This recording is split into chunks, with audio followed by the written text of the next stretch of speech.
सागर एक बहुत गरीब और भोला भाला लड़का था जो एक अमीर व्यापारी अमीचंद के यहाँ काम करता था। अमीचंद का काम था मछलियों को नदी तालाब से पकड़वाना और उन्हें बाजार में बिकवाना। उसके यहाँ कई नौकर काम करते थे। आज सागर तालाब में मछली पकड़ने गया था। जब मछली पकड़ी जा रही थी तभी एक मछली उसके जाल में फंसी जो बहुत चमकीले रंगों वाली और सुंदर थी। उसने ऐसी मछली आज तक नहीं देखी थी। जैसे ही वह मछली जाल में फंसी तो वह बोली, मुझे जाल से बाहर निकाल दो और मुझे तुम नदी में पहुंचा दो। सागर तो मछली को बोलते हुए देखकर दंग रह गया। हैं? क्या तुम कोई जादूगरनी हो? मैंने तो आज तक ऐसी कोई मछली नहीं देखी जो बोलती हो। हाँ, मैं जादुई मछली हूँ। मैं एक मायावी तांत्रिक के जादू से मछली बनी हुई हूँ। मैं जल परियों की रानी हूँ। मुझे इस तालाब में मछली बनाकर कैद किया है। अगर मुझे तुम नदी में पहुँचा दोगे तो उसका जादू टूट जाएगा, लेकिन मुझे एक निश्चित समय तक मछली बनकर रहना होगा। तो मुझे अपने साथ ले चलो, वहाँ मुझे अपने साथ रखना। मैं जब कहूँ तो मुझे नदी में या समुद्र में छोड़ देना। सागर ने इधर उधर देखा तो उसे एक मटका दिखाई दिया। उसने घड़े में पानी भरा और उस मछली को उस पानी में डाल दिया। वह मजे से पानी में तैरने लगी। सागर ने कहा, तुम इस मटके में आराम करो, तब तक मैं अपना काम पूरा कर देता हूँ। उसके बाद मैं तुम्हें अपने साथ ले चलूंगा। उसने मटके को झाड़ी में छिपा दिया। उसे डर था कि कोई उस मछली को अगर देख लेगा तो उससे छीन लेगा और बाजार में बड़ी कीमत पर बेच देगा, क्योंकि यह मछली तो अद्भुत थी और आज तक उसने ऐसी मछली नहीं देखी थी। वह मछली पकड़ने का काम करने लगा। दोपहर तक उसका काम पूरा हो गया। उसके बाद मछलियां बाजार में बिकने के लिए चली गई। सागर अपने घर की ओर चला गया और घड़े को अपने घर ले आया। सागर बहुत खुश था। उसे वह मछली बहुत अच्छी लग रही थी। मछली रानी तू कितनी सुंदर है, अब तू कहीं मत जाना। उस मछली से तेज रंग की रोशनी फूट रही थी जिससे वह जगमगा रही थी। रात के समय तो वह और भी सुंदर लग रही थी। सागर उसे निहारता रहा और उसके बाद वह सो गया। आधी रात को वह झटके से जागा और उठ बैठा। उसे कोई आवाज सुनाई दे रही थी। उसने इधर उधर देखा तो उसे कोई दिखाई नहीं दिया। सागर डर गया। वह जोर से बोला, कौन है? मुझे इस मटके से निकालो, मेरा दम घुट रहा है। मुझे इस मटके से निकालो। यह बात सुनकर वह चौंक गया। इधर उधर देखने लगा। जब नींद के असर से बाहर आया तो उसे ध्यान आया, अरे मुझे तो याद ही नहीं रहा। ये मछली घड़े में है, लेकिन उसमें तो पानी है, फिर इसका दम क्यों घुट रहा है? वह मटके के पास गया तो उसने देखा मछली पहले से बहुत ज्यादा बड़ी हो गई थी और मटके में आ ही नहीं रही थी। वह परेशानी में इधर उधर उछल रही थी। मेरा दम घुट रहा है।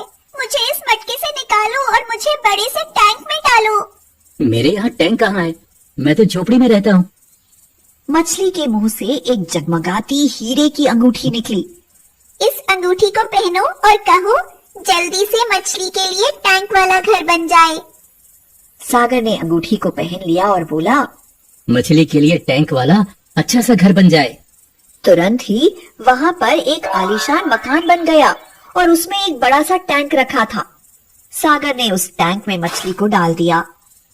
अब सागर के मकान को देखकर लोगों की तो आंखें चकाचौंध होने लगी। कुछ दिन बीत गए। एक दिन मछली फिर से चिल्लाने लगी, मुझे टैंक से निकाल लो। मुझे यहाँ अच्छा नहीं लग रहा है। मेरा दम घुट रहा है। मैं बड़ी जगह में रहना चाहती हूँ। सागर ये देखकर दंग था कि वह मछली और भी ज्यादा बड़ी हो गई थी। तुम अंगूठी पहन लो और बोलो कि मुझे बहुत बड़ा स्विमिंग पूल वाला महल चाहिए। सागर ने यही कहा। अब सागर के पास अंगूठी के द्वारा महल बनकर तैयार हो गया था। वह तो बहुत अमीर बन गया था। एक दिन फिर से रात में वह मछली चिल्लाने लगी, मुझे यहाँ से निकालो। अब मुझे जाकर नदी में डाल दो। सागर दौड़कर मछली के पास गया और बोला, अब तो तुम बहुत बड़े स्विमिंग पूल में आराम से हो, फिर क्यों चिल्ला रही हो? मछली बोली, मैंने तुमसे कहा था ना, जब मैं कहूँ तो मुझे नदी में पहुँचा देना। अब वह समय आ गया है। तुम अंगूठी से कहो कि मुझे जादुई तलवार चाहिए। मुझे जादुई तलवार चाहिए। सागर के हाथों में जादुई तलवार आ गई। मछली बोली, इस अंगूठी से मुझे छुओ तो मैं फिर से छोटी बन जाऊंगी। तब तुम मुझे लेकर आसानी में नदी पर जा सकते हो, और तुम मुझे लेकर नदी में जाओगे ना, तो वह तांत्रिक तुम्हें रोकने की कोशिश जरूर करेगा, जिससे मैं नदी में ना पहुंच पाऊं। तब तुम इस तलवार से उसको मार डालना। सागर ने ऐसा ही किया। सागर ने अंगूठी को लेकर जैसे ही मछली को छुआ, मछली फिर से छोटी हो गई, जिससे सागर उसे बड़ी आसानी से फिर से मटके में लेकर चला। तलवार को उसने अपनी कमर में बांध लिया था। जैसे ही वह गांव के बाहर आया, एक कड़कदार आवाज गूंजी, रुक जाओ, तुम इस मछली को लेकर ऐसे नहीं जा सकते। सागर ने देखा वह एक भयानक तांत्रिक था। सागर डर गया। तभी तांत्रिक ने सागर पर हमला कर दिया। मटके से मछली की आवाज आई, डरो मत सागर, डटकर मुकाबला करो, नहीं तो यह तुमको मार देगा। इस बीच में सागर का मटका दूर जा गिरा। मटका फूट गया। तांत्रिक ने सागर को जोरदार घूंसा मारा। मारो सागर मारो, देर क्यों कर रहे हो? अब सागर को तलवार का ध्यान आया। सागर ने तलवार को घुमाकर मारा तो तांत्रिक वहीं मर गया। सागर ने मटके के टूटे हुए टुकड़े में मछली को रखा और उसे ले जाकर नदी में छोड़ दिया। इतने दिन मछली के साथ रहते हुए सागर को उससे बहुत लगाव हो गया था। उससे दूर होते हुए उसे दुख लगने लगा था। सागर रोने लगा। यह देखकर मछली बोली, सागर तुम बहुत अच्छे लड़के हो, तुम रोते क्यों हो? अंगूठी तुम्हारे पास है। जब तुम पर कोई मुसीबत आए या तुम्हें किसी चीज की परेशानी हो, तो तुम उस अंगूठी से वही चीज मांग लेना जिसकी तुम्हें जरूरत हो। तुम पर कोई मुसीबत आए तो उसके लिए तुम्हारे पास तलवार है। इस तलवार से दुश्मन का सफाया हो जाएगा। जब भी तुमको मेरी याद आए तो तुम यहाँ आ जाना। यहाँ आकर तुम मुझे बुलाओगे तो मैं यहाँ जरूर आऊंगी। ऐसा कहकर वह अपनी अन्य जल परी मछलियों से मिलने के लिए नदी में गोता लगाकर अंदर चली गई। अब सागर भी खुश था, क्योंकि जल परी ने उससे हमेशा मिलने के लिए जो कहा था। और अब सागर खुश होकर अपने घर चला गया। 7 वर्ष का अंकुर और 5 वर्ष की पिंकी अपने मम्मी पापा और दादी के साथ बड़ी हवेली में रहते थे। उनके पापा शहर के बड़े उद्योगपति थे। बहुत खुशहाल परिवार था उनका। मम्मी पापा और दादी दोनों बच्चों पर जान छिड़कते थे। एक रात वे पांचों अपनी कार से किसी रिश्तेदार के घर शादी समारोह से अपने घर को लौट रहे थे। सामने से आ रहे एक तेज रफ्तार ट्रक ने अचानक उनकी कार को जोर से टक्कर मार दी। उस भयानक एक्सीडेंट में आगे की सीट पर बैठे अंकुर और पिंकी के मम्मी पापा वहीं सड़क पर ही दम तोड़ देते हैं। पिछली सीट पर होने के कारण दादी, अंकुर और पिंकी को ज्यादा चोट नहीं आई, लेकिन वो दोनों बिन माँ बाप के यतीम हो चुके थे। भाई भाभी की मौत की खबर सुनते ही गांव से दादी के छोटे बेटे बहू यानी अंकुर पिंकी के चाचा चाची उनके घर पर आ गए। दोनों एक नंबर के कपटी और धूर्त थे। आते ही दादी और बच्चों से लिपट कर रोते हुए बोले, अम्मा, ये अचानक क्या हो गया? जब भैया भाभी हम सबको छोड़कर इतनी जल्दी राम को प्यारे हो गए। दादी रोती हुई बोली, भगवान को ले जाना ही था तो मुझे उठा लेता। इन दोनों मासूम बच्चों के सिर से माँ बाप का साया छीनने की क्या जरूरत थी। इस पर चाचा चाची मगरमच्छ के आंसू बहाते हुए बोले, अम्मा ऐसे मत बोलो, अभी हम दोनों आपके छोटे बेटे बहुत जिंदा हैं। हमारे तो भगवान ने कोई औलाद नहीं दी, तो अब हम इन दोनों बच्चों को ही अपनी औलाद की तरह लाड़ प्यार से पालेंगे और आपकी भी पूरी सेवा करेंगे। चाची बोली, अम्मा, साथ ही साथ भाई साहब का पूरा कारोबार और हवेली भी हम दोनों मिलकर संभाल लेंगे। आप जरा भी चिंता मत करना, आखिर मुसीबत में अपने ही तो अपनों के काम आते हैं ना। कहकर दोनों ने उनके घर में अपना अड्डा जमा लिया। दादी उन दोनों के स्वभाव को कुछ कुछ समझती थी, इसीलिए तो उनके साथ नहीं रहती थी। लेकिन अब उनके पास भी कोई चारा नहीं था, क्योंकि उनके सिर्फ 2 ही बेटे थे, जिनमें से एक बेटा बहू तो खत्म हो गए थे। अब जो भी था उन दोनों का ही सहारा था। दोनों पति पत्नी ने आते ही हवेली के सबसे अच्छे कमरे में अपना डेरा जमा लिया और घर के नौकरों पर धौंस जमाकर उनके जो दिल में आता वो व्यंजन बनवा बनवा कर खाने लगे। अलग कमरे में जाते ही पत्नी ने पति से तुनकते हुए कहा, सुनिए जी, मुझसे ये प्यार मोहब्बत हमदर्दी वाला ड्रामा अब और नहीं होगा, समझे? जल्द से जल्द बुढ़िया से मस्का पॉलिश करके सारी प्रॉपर्टी हथिया लो तो पीछा छूटे इन जंजालों से। हाँ। चाचा बोला, अरे भाग्यवान, आहिस्ता बोलो, यहाँ दीवारों के भी कान होते हैं। थोड़े दिन अपनी एक्टिंग जारी रहने दो, समझी? फिर दोनों कपटी पति पत्नी नई नई योजनाएं बनाने लगे सारी प्रॉपर्टी हथियाने के लिए। और एक दिन कंपनी के कागजात पर अंगूठा लगाने को कहकर दादी के छोटे बेटे ने सारी प्रॉपर्टी अपने और अपनी पत्नी के नाम पर करवा के सब कुछ हड़प लिया। प्रॉपर्टी हाथ में आते ही पति पत्नी ने अपने असली रंग दिखाने शुरू कर दिए। उन्होंने सारे नौकरों को छुट्टी दे दी और दोनों बच्चों का स्कूल छुड़वा कर अब वो दादी और नन्हे मासूम अंकुर पिंकी से सारे घर के काम करवाते और फिर उन्हें मारपीट भी करते। दादी उनसे कहती, देखो, तुम दोनों जो भी बुरा करना चाहते हो मेरे साथ करो। गलती मैंने की है तुम दोनों आस्तीन के सांपों पर भरोसा करके। इसकी सजा इन दोनों नन्हे मासूमों को तो मत दो। इस पर चाची ने पलटकर दादी को जोरदार थप्पड़ जड़ दिया और बोली, बुढ़िया, इन सपोलों की बड़ी हिमायती बनती है।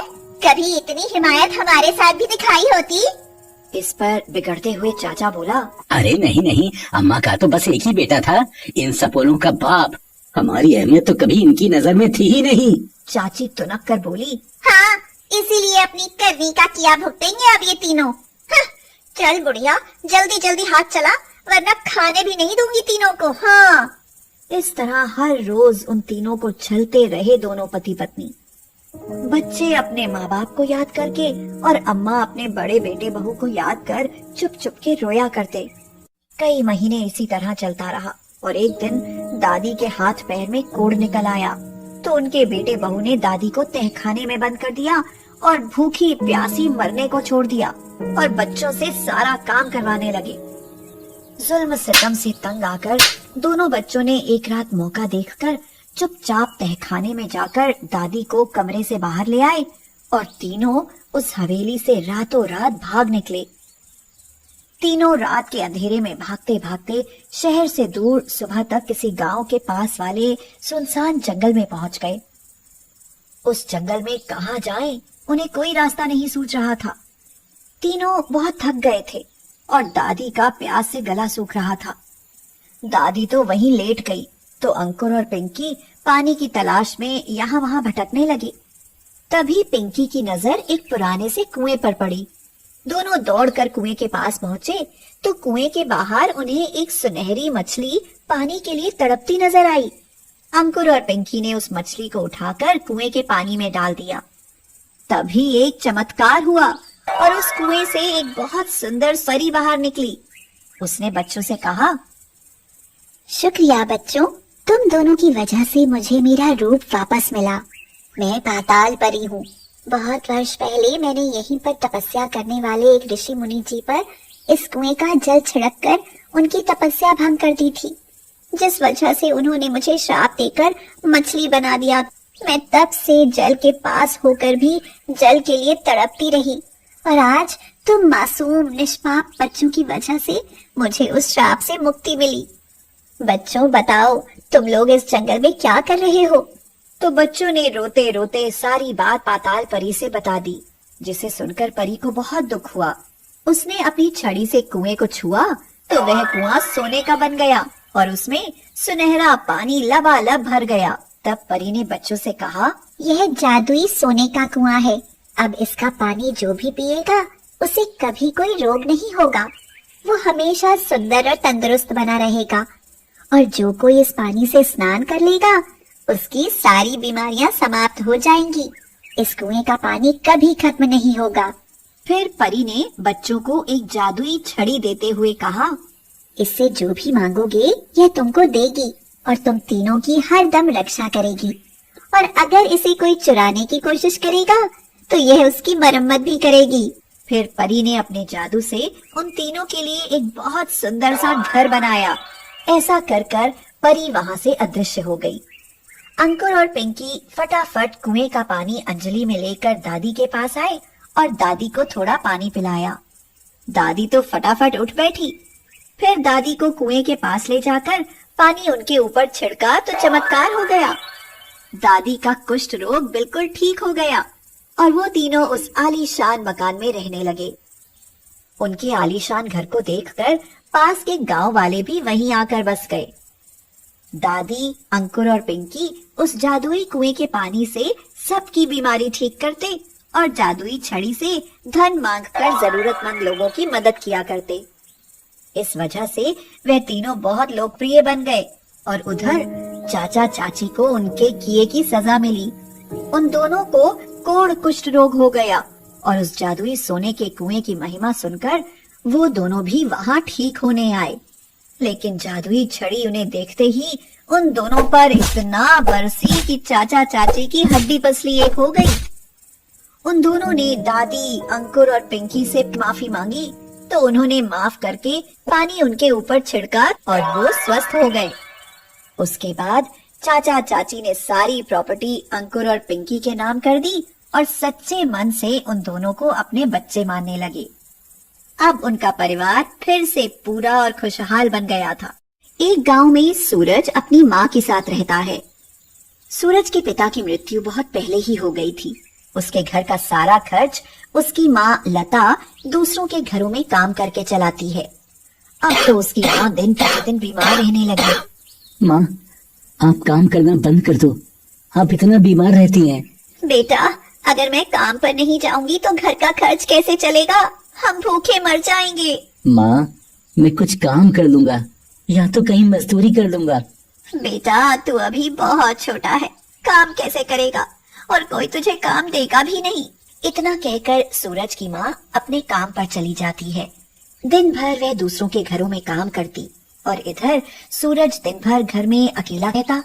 शाम को सूरज की माँ थक हार के घर वापस आती है और सूरज से कहती है, बेटा, मुझे थोड़ा सा पानी पिला दे। अभी लाया माँ। सूरज माँ को पानी देता है। लता सूरज के लिए चटनी और रोटी बनाकर रख देती है। तभी अचानक लता को खून की उल्टियां आना शुरू हो जाती हैं। माँ, माँ, क्या हुआ आपको? अरे, क्या हुआ आपको? लता सूरज का सहारा लेते हुए कहती है, कुछ नहीं बेटा, मैं बिल्कुल ठीक हूँ। पर सूरज लता की एक न सुनता और दौड़कर गांव के एक डॉक्टर को बुला लाता है। डॉक्टर काफी बुजुर्ग और अनुभवी थे। डॉक्टर साहब, देखिए मेरी माँ को क्या हुआ है, उनको खून की उल्टियाँ आ रही थी। रुको बेटा, मैं देखता हूँ, तुम परेशान ना हो। डॉक्टर लता को देखते हैं। कुछ समय बाद उनके चेहरे पर गहरे भाव आ जाते हैं और वो सूरज से कहते हैं, बेटा, मैं तुमसे झूठ नहीं बोलूंगा। तुम्हारी माँ को शुरुआती कैंसर है। अगर तुम इसका अभी इलाज करा लो तो तुम्हारी माँ की जान बच सकती है, वरना बहुत देर हो जाएगी। डॉक्टर साहब, ये कैंसर क्या होता है? बेटा, ये एक जानलेवा बीमारी है, तुम इतना समझ लो बस। इतना कहकर डॉक्टर वहाँ से चले जाते हैं। माँ, आप कल से काम पर नहीं जाएंगी। मैं कल ही काम की तलाश में जाऊंगा और पैसे कमाकर आपका इलाज कराऊंगा। अगले दिन सुबह सूरज काम की तलाश में जाता है। तभी वह एक चाय की दुकान पर काम मांगता है। चाचा, मुझे अपनी दुकान पर कोई काम दो ना, मैं कुछ भी कर दूंगा, कैसा भी काम हो। अरे, तू क्या काम करेगा? चल निकल यहाँ से। इतना कहकर दुकान वाला सूरज को भगा देता है। सूरज चुपचाप वहाँ से चला जाता है और थोड़ी दूर पर उसे एक अंडे की दुकान दिखती है। वह उस दुकान वाले से काम मांगने जाता है। चाचा, मुझे अपनी दुकान में कोई काम दे दो, मेरी माँ बहुत बीमार है। ठीक है बेटा, तुम बहुत छोटे हो, इसलिए मैं तुमको कोई बड़ा काम नहीं दूंगा। तुम सिर्फ मेरे मुर्गी फार्म से मुझे अंडे लाकर दे दिया करो। बस तुमको यही करना है। ठीक है चाचा, और शुक्रिया मुझे ये काम देने के लिए। चलो बेटा, मैं तुम्हें अपना मुर्गी फार्म दिखाता हूँ। तभी दुकान वाला सूरज को अपने मुर्गी फार्म लेकर जाता है और कहता है, देखो, ये है मेरा मुर्गी फार्म। तुमको यहाँ से अंडे उठाकर मेरी दुकान में देना होंगे। ठीक है चाचा। इतने में एक मुर्गी जोर जोर से चिल्लाने लगती है। इसे क्या हुआ? ये तो जख्मी है। अब ये मेरे कोई काम की नहीं रही है। सूरज, तुम एक काम करो, ये मुर्गी पास वाली कसाई की दुकान पर जाकर बेच दो। चाचा, ये मुर्गी आप मुझे दे दो ना। तुम क्या करोगे इस मुर्गी का? चाचा, आप मुझे बस ये मुर्गी दे दो ना। ठीक है, ये मुर्गी तुम ले लो। सुरेश खुशी खुशी मुर्गी को लेकर अपने घर चला जाता है। माँ, ये देखो, मुझे एक मुर्गी फार्म में काम मिल गया है और दुकान वाले चाचा ने ये मुर्गी भी मुझे दे दी है। ठीक है बेटा, पर यह तो जख्मी है। हाँ माँ, पर मैं इसकी देखभाल करूँगा। सूरज दिन भर काम करता और रात में मुर्गी और अपनी माँ की देखभाल करता। ऐसे ही कुछ दिन बीत गए और मुर्गी बिल्कुल ठीक हो गई।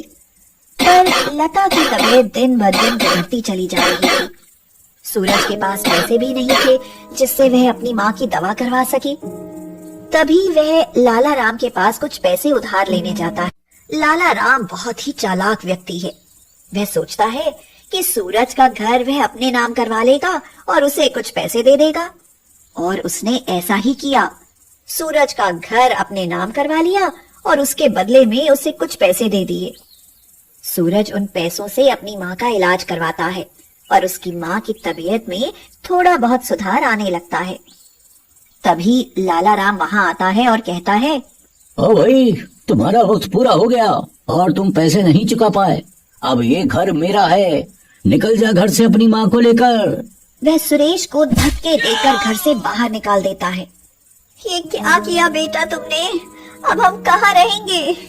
माँ, ये सब मैंने आपके लिए ही तो किया है। घर तो दोबारा भी आ जाएगा, पर माँ नहीं।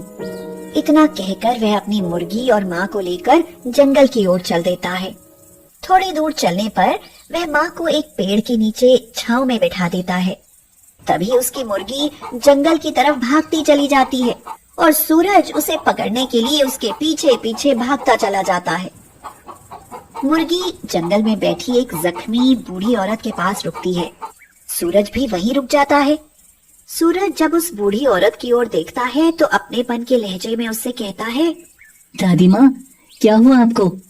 आपको ये चोट कैसे लग गई? कुछ नहीं बेटा, बस जरा सा पाँव फिसल गया था। सूरज उनके जख्मों को साफ करता है और आसपास के पेड़ों से पत्तियों को तोड़कर उनका औषधि के रूप में प्रयोग करके उस बूढ़ी औरत की मदद करता है। बूढ़ी औरत सूरज के इस प्रेम भाव से बहुत प्रसन्न हो जाती हैं और उससे पूछती हैं, बेटा, तुम इस घने जंगल में अकेले क्या कर रहे हो? दादी माँ, मैं अकेला नहीं हूँ। यहाँ से कुछ दूरी पर मेरी माँ एक पेड़ के नीचे विश्राम कर रही हैं और हम घर की तलाश में घूम रहे हैं। गांव के एक लालची व्यक्ति ने मेरा घर भी छीन लिया। अब हम कहाँ जाएं? तभी बूढ़ी औरत उस मुर्गी को अपने हाथ में उठाकर कुछ मंत्र पढ़ती हैं। कुछ देर बाद वह मुर्गी सूरज के हाथ में थमा देती हैं और कहती हैं, अब यह साधारण मुर्गी नहीं रही। अब तुम जो मांगोगे ना, यह तुमको वह दे देगी। शुक्रिया दादी माँ। सूरज अपने गांव में वापस जाता है और मुर्गी को जमीन पर रखकर एक घर मांगता है। तभी वह मुर्गी एक मुर्गी घर में बदल जाती है। सूरज अपनी माँ को उस घर में लेकर जाता है और कहता है, माँ, आप यहाँ बैठो, मैं भी आया। सूरज बाहर जाकर मुर्गी से खाने के लिए कुछ मांगता है।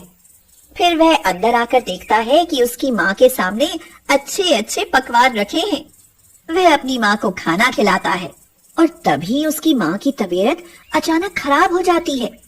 सूरज जल्दी से गांव में जाकर डॉक्टर को बुलाकर लाता है। बेटा, तुम्हारी माँ के पास समय कम है। अगर अभी तुमने इनका इलाज नहीं करवाया तो इनकी जान जा सकती है। हो सके तो जल्द से जल्द पैसों का इंतजाम कर दो और अपनी माँ का इलाज करवा लो। सूरज मुर्गी से इस बार ढेर सारे पैसे मांगता है। उसके सामने पैसों का ढेर लग जाता है। सूरज पैसों को उठाकर अस्पताल की ओर बढ़ता है। सूरज की नामौजूदगी में लाला राम उसके घर में घुस जाता है और सोने से बना घर देखकर उसके मन में फिर लालच आ जाता है। मैं अपने चमचों से मुर्गी घर उठाने को बोलता हूँ। जैसे ही वह उसके घर को छूता है, तभी मुर्गी अपनी चोंच से सब पर वार करने लगती है। उसके वार से लाला राम सहित सब लोग वहां से भाग जाते हैं। इधर सही समय पर इलाज होने से सूरज की माँ की जान बच गई। सूरज अपनी माँ को घर ले आता है और फिर वह दोनों खुशी खुशी रहने लगते हैं। चंपारण गांव में किसान जुगल पांडे और उनकी पत्नी लीलावती रहते थे। उन दोनों की 2 संतानें थीं जो बेटियां थीं, 6 वर्षीय गंगा और 5 वर्षीय जमुना। कुल मिलाकर पांडे परिवार बहुत खुशहाल परिवार था। लीलावती तीसरी बार गर्भवती हुई और 9 महीने के बाद प्रसव के दौरान लीलावती की मृत्यु हो गई। लीलावती की तीसरी भी एक प्यारी सी बिटिया पैदा हुई थी। लीलावती की मौत पर जुगल और गंगा जमुना को बहुत दुख था, लेकिन होनी को कौन टाल सकता था। बच्चियां जब भी अपनी माँ के बारे में पूछती तो उन्हें यही समझाया जाता कि तुम्हारी माँ भगवान के घर गई है। अब माँ के गुजर जाने की वजह से घर का सारा काम और नन्ही बिटिया की देखभाल का जिम्मा गंगा जमुना पर आन पड़ा। उन्होंने नन्ही गुड़िया का नाम सरस्वती रख दिया और दोनों छोटी छोटी बच्चियां अपना घर और छोटी सी सरस्वती को संभाला करती। पर काफी छोटी होने की वजह से दोनों बच्चियों से कुछ भी काम संभाला नहीं जा रहा था। ऐसे में एक दिन पड़ोस में रहने वाली बिमला मौसी उनके घर आई और जुगल से बोली, बेटा, इस तरह से कैसे पालोगे अपनी तीनों नन्ही बच्चियों को? तुम अभी जवान हो, मेरी बात मानो तो तुम दूसरी शादी कर लो, हाँ, जिससे बच्चियों को माँ का प्यार दुलार और तुमको पत्नी का सुख नसीब हो जाएगा। मौसी, बात तो सही कही आपने, लेकिन मेरी बच्चियों को अपनी औलाद समझकर कौन पालेगी? अरे बेटे, उसकी फिक्र तुम मत करो। ऐसी एक लड़की है मेरी छोटी बहन की बिटिया सुकन्या, जो काफी सुंदर और गुणी है, लेकिन बहुत गरीबी के कारण उसके माता पिता के पास दहेज नहीं है देने के लिए। अरे मौसी, मेरी बिन माँ की बच्चियों को उनकी माँ मिल जाएगी। भला इससे बड़ा और कैसा दहेज चाहिए मुझे? जुगल की हामी भरते ही बिमला मौसी ने तुरंत सुकन्या के माता पिता को बुलवा भेजा। उन्होंने आकर घर परिवार, खेत खलिहान और जुगल को देखा और रिश्ता पक्का कर दिया और सप्ताह भर में बहुत सादगी के साथ जुगल और सुकन्या की शादी हो गई। बच्चों को बताया गया कि अब यही तुम्हारी नई माँ है। सुकन्या ने जुगल के घर और बच्चों को बहुत अच्छी तरह से संभाल लिया था। बच्चियों को अब माँ की कमी नहीं खलती थी। लेकिन 1 साल बाद जब सुकन्या ने एक प्यारे से बेटे सोहम को जन्म दिया, तब से बिमला मौसी आकर सुकन्या के कान भरने लगी। अरे बेटी सुकन्या, तू बहुत भोली है जो तूने इन तीनों बच्चियों को अपना लिया है। लेकिन जरा सोच, ये तीनों बच्चियां तेरे पति की पहली पत्नी की औलाद हैं। मतलब अगर जुगल को कुछ हो गया तो कानूनन ये तीनों ही पहले इस जमीन जायदाद की हकदार होंगी। हाँ हाँ मौसी, तो क्या हुआ? आखिर वो भी तो इनकी बेटियां हैं ना। अरे मेरी भोली मैना, वो सिर्फ बच्चियां नहीं, बहुत शातिर बच्चियां हैं। एक बार जुगल को कुछ हो जाए फिर देखना उनकी मासूमियत। अरे मुफ्त में अपनी परवरिश और घर का सारा काम तुझसे करवा रही है और बड़ी होकर सबसे पहले तुझे और तेरे बेटे नन्हे सोहम को ही घर से धक्के देकर निकाल डालेगी, देख लेना। हाँ। ओह, ऐसा तो मैंने कभी सोचा ही नहीं था। लेकिन अगर ऐसा था तो मेरी शादी आपने इस घर में क्यों कराई? अब मुझे क्या पता था कि तुम मेरी गाय हो जो बिल्कुल नाक की सीट पर ही चलती रहोगी। मौसी, अब क्या होगा? होगा कुछ नहीं, बस तुम इन तीनों पर ऐसे ऐसे जुल्म करो कि ये तीनों तंग आकर घर से भाग जाएं और कभी लौट कर वापस ना आए। हाँ। ओह, अच्छा मौसी, ठीक है, ऐसा ही करूंगी।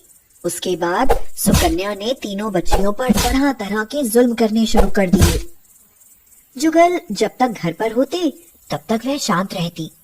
फिर जुगल के जाते ही सुकन्या गंगा और जमुना से घर के काम करवाती, उन्हें बात बात पर गालियां देती और मारपीट करती। दोपहर में उन्हें खाना भी नहीं देती। छोटी सरस्वती को तो दूध भी नहीं देती और जब वह रोती तो उसे भी मारती रहती। और बात बात पर घर से निकल जाने को कहती। बच्चियों को इतना डराया गया था कि वो अपने पिता से भी कुछ नहीं बता पाती थी। ऐसे में एक दिन विमला मौसी के पास जाकर बच्चियों ने रोते रोते सब बताया तो धूर्त मौसी बोली, ओह प्यारी बच्चियां, ये तो बहुत ही बुरा हुआ तुम्हारे साथ। तुम तीनों ऐसा करो, तुम ना अपनी असली माँ के घर चली जाओ, वहाँ तुमको कोई कुछ नहीं कहेगा। इस पर बच्चियां बोली, हमें माँ के घर का पता नहीं मालूम। ओह प्यारी बच्चियों, तुम्हारी माँ भगवान के घर रहती है और भगवान का घर इस गांव से बहुत दूर सीधे चले जाने पर एक जंगल में है। तुम ऐसा करो, रात के समय चुपचाप घर से निकल जाओ, वरना वो सौतेली माँ तुम्हें जाने नहीं देगी। बच्चियों ने उस मौसी की बात मानी और आधी रात के समय तीनों घर का दरवाजा खोलकर चुपके से बाहर निकल आई और तीनों चलती चलती सुबह तक गांव से बहुत दूर एक जंगल में पहुंच गई और वहां जाकर पुकारने लगी, माँ माँ माँ माँ।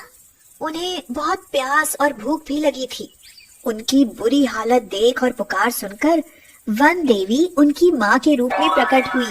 बच्चियों को स्वादिष्ट भोजन खिलाया और उनसे सारी बात पूछी और उन्हें समझाया, देखो प्यारे बच्चों, इस तरह से अपने घर से बिन बताए नहीं भागना चाहिए। मैं तो तुम्हारे साथ वापस नहीं आ सकती, लेकिन मैं हमेशा तुम्हारे आसपास रहूंगी। पर तुम अपने पिताजी को छोड़ आए हो, यह बहुत गलत बात है। वो तुमसे बहुत प्यार करते हैं ना, इसलिए ऐसा दोबारा कभी मत करना। फिर वन देवी ने एक जादुई आईना गंगा के हाथ में देते हुए कहा, मेरी बच्चियों, ये जादुई आईना तुम्हारी हर समस्या का समाधान करेगा। बस तुम इसे अपने घर की दीवार पर टांग देना। बाकी जब भी तुम्हें अपनी इस माँ की याद आए तो इस आईने में देख लेना, तुम्हें मैं दिखाई दूंगी। अच्छा, अब तुम अपनी आंखें बंद करो।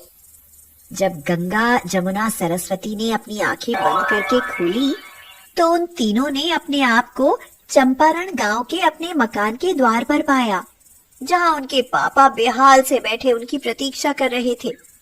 जैसे ही तीनों बच्चियों पर उनकी नजर पड़ी, वो दौड़कर उनके पास आए और तीनों को गले से लगाकर बोले, मेरी नन्ही राजकुमारियों, तुम बिन बताए कहाँ चली गई थी? पता है, मैं तुम तीनों को पूरे गांव में ढूंढ कर आया हूँ। दोबारा कभी ऐसा मत करना, समझी? तीनों बच्चियों ने पापा से माफी मांगी और फिर घर के अंदर जाकर गंगा ने वह जादुई आईना मकान की दीवार पर लगा दिया। सुकन्या और विमला मौसी उन तीनों को देखकर तिलमिला उठी। सुकन्या ने मन में सोचा, आज इनके पिता को काम पर जाने दो, फिर देखती हूँ इन नास बेटियों को। कमबख्त फिर से आ गई मेरी छाती पर मूंग डालने। थोड़ी देर बाद जुगल काम पर चले गए। तब सुकन्या गुस्से से चीखी, तुम लोग जब घर से भाग चुकी थी तो वापस क्यों आ गई? रुको, अब भी तुम्हारी मरम्मत करती हूँ। कहकर जैसे ही सुकन्या ने लकड़ी का डंडा उठाया तो सामने दीवार पर टंगे आईने से दो हाथ बाहर निकले और उन्होंने सोफा पर खेल रहे सुकन्या के बेटे सोहम को उठाया और आईने के अंदर ले गए। यह देख सुकन्या डंडा फेंक कर उस आईने की तरफ दौड़ी और बोली, ए, कौन हो तुम? मेरा बच्चा वापस दो। सोहम, हाय मेरा बच्चा।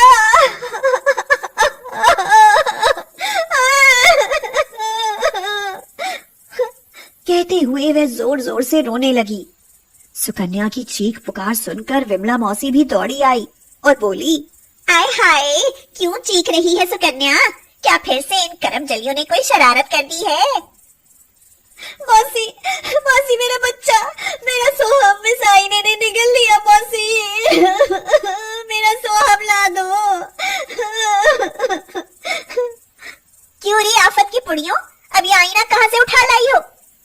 मौसी का इतना कहना था कि जादुई आईने में से एक डंडा निकला और मौसी की जोरदार धुलाई शुरू हो गई। उई, उई माँ, आई मर गई, आई बचाओ, कोई है, आई। चीखती हुई विमला मौसी यहाँ वहाँ दौड़ने लगी और पीछे पीछे वह डंडा भी उनकी पिटाई करते हुए जा रहा था। आईने में से एक आवाज गूंजी, मौसी, तू दूसरों के मासूम बच्चों पर इतना जल्दी कुड़ती है और बुरा सोचती है ना, इसीलिए भगवान ने तुझे कभी औलाद का सुख नहीं दिया और ना ही कभी देगा। कहते हुए डंडे और बरसने लगे मौसी पर मौसी तो डर कर माफी मांगती हुई बोली, मुझे माफ कर दो। हाय, मेरी तो मति भ्रष्ट हो गई थी। जो सुकन्या को अनाप शनाप भड़काया मैंने। ओए, ओए अम्मा छोड़ दो। अरे भगवान, मार डाला। हाय, ओए ओए, हाय हाय। यह देख सुकन्या रोती हुई बोली, मेरा बच्चा मुझे लौटा दो। मुझसे गलती हुई जो मैं बिमला मौसी की बातों में आ गई और इन बिन माँ की बच्चियों पर अत्याचार किए। भगवान के लिए मुझे माफ कर दो, मुझे माफ कर दो। कहकर सुकन्या तीनों बच्चियों से माफी मांगने लगी। बच्चियां बोली, माँ, माँ, हमारे नन्हे सोहम भैया को छोड़ दो माँ। यह देख सुकन्या की आंखें खुल गई। तभी आईने में से 2 हाथ बाहर निकले जिनमें नन्हा सोहम खेल रहा था। आवाज फिर से गूंजी, देख सुकन्या, तुम्हारा बच्चा पल भर को जुदा हुआ तो तुम्हें कितनी तकलीफ हो रही है ना। वैसे ही ये तीनों मेरी बच्चियां हैं, तो सोचो मुझे कितनी तकलीफ हो रही होगी इन पर तुम्हारे अत्याचार देखकर। यह सुन सुकन्या और बिमला मौसी ने कान पकड़कर वादा किया, आइंदा कभी भी किसी के साथ बुरा सलूक नहीं करूंगी और तीनों बच्चियां गंगा, जमुना, सरस्वती को अपने बच्चे सोहम के बराबर प्यार करूंगी। बस फिर क्या था। उस दिन के बाद गंगा, जमुना, सरस्वती की सारी तकलीफें खत्म हो गईं और उन्हें माँ बाप दोनों का भरपूर प्यार मिलता रहा।